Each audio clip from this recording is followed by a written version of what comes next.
So we put on air this interview with the Woodwards, who joined me via Skype from Scotland, and with us now we've got the Minister for Health and Social Care, David Ashford. You were in very much part of that interview, and your name came up, but you've also had a chance to look at it, and you've joined me. You just looked at it, so you know, give you respect for that. You haven't buried yourself under lots of lawyers or things like that.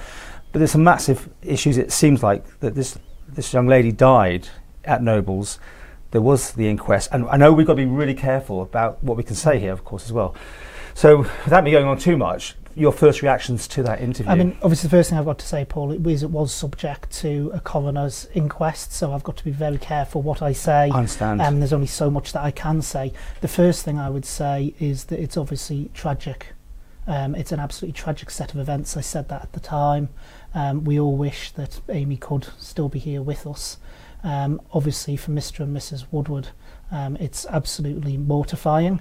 One thing I do need to point out, though, in the interview it did say that I've not been in touch. That's right. That I offered to speak to them. Well, as I've shared correspondence with you there, Paul, a family representative contacted me on the 24th of February after hearing the Manx Radio interview and asked if I would be willing to get in touch with Mr. and Mrs. Woodford. You saw there, Woodward, you'll see there from my reply, which was barely 9 hours later, saying I was more than happy to speak to them.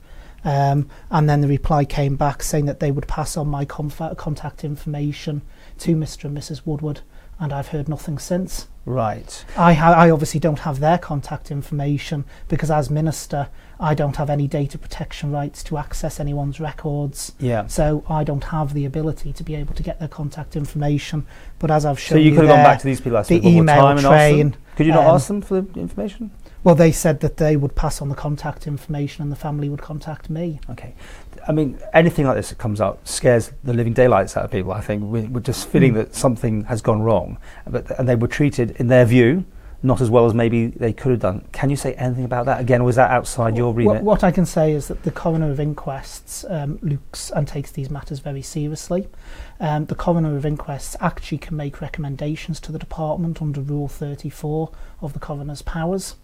In this instance, all I can say is that the coroner examined all the evidence as a court generally does, a court of inquest, and he came to the conclusion that there was no recommendations to make.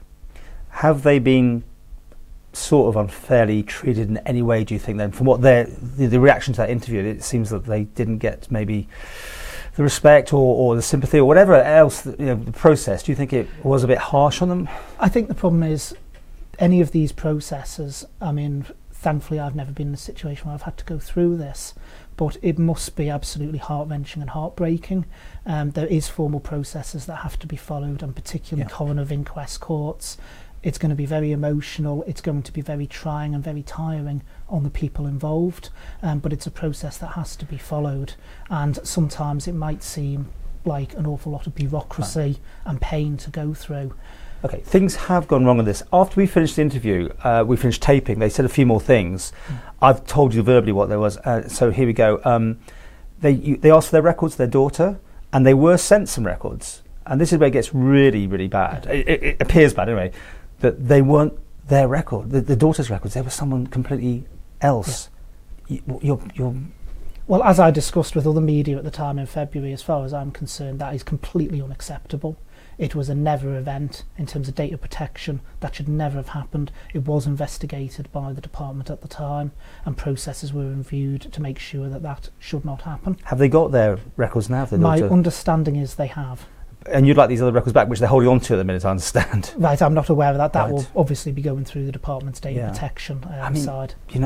Okay, so you're holding your hands up to that one? Yeah, like I say, I said it at the time when it was raised in other media.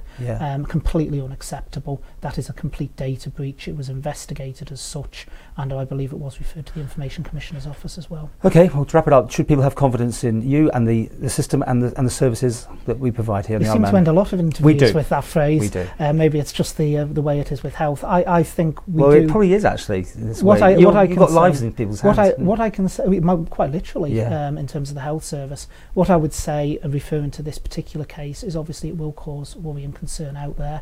All I can say is that the court system in the Isle of Man, as in Britain, as in Scotland, as in Wales, is completely and utterly independent. it is an independent review by the coroner that quite rightly takes place when something like this occurs. The coroner has the ability to make recommendations to the department if they find fault. In this instance, the coroner decided not to use Rule 34. Right. He didn't give any recommendations. So he gave a narrative. Yeah. If people wish to go on and read more in depth about the inquest, then it is available online, as is all coroners of inquests verdicts. And if they get in touch with you, you're happy to talk? More than happy to talk, but like I say, I have no way of obtaining their contact details, because that would be a data breach for me trying to get the records. So as I've shown you at the time in February, I replied within 9 hours of a representative of the family asking would I speak to them, and they confirmed they'd passed on my contact information. But like I say, I've heard nothing since then. But if they are willing to contact me, my mobile's out there, my home number's out there, my email address is out there, I am more than happy to chat with them. If they tell me what time and dates work for them, then I'll suit them accordingly.